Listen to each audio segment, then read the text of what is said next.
ಸಂಭೂತ ಭುವಿ ಸಂಜಾತ ನಂಬಿದವಗಿಂಬು ಕೊಡುವವನಿ ಮೆರೆವಾಗ ತೊಟ್ಟ ಹೂವ ಮಾಲೆ ನಾಳೆಗೆ ಉದುರಿ ಕುಣಿಕೆಯಾಗದೆನು.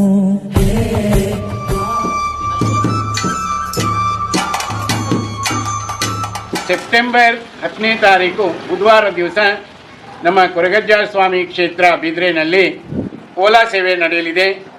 ಬರ್ತಕ್ಕಂಥ ಭಕ್ತಾದಿಗಳು ಅತಿ ಹೆಚ್ಚಿನ ಸಂಖ್ಯೆಯಲ್ಲಿ ಭಾಗವಹಿಸಬೇಕಾಗಿ ವಿನಂತಿಸಿಕೊಳ್ತಾ ಇದ್ದೇವೆ.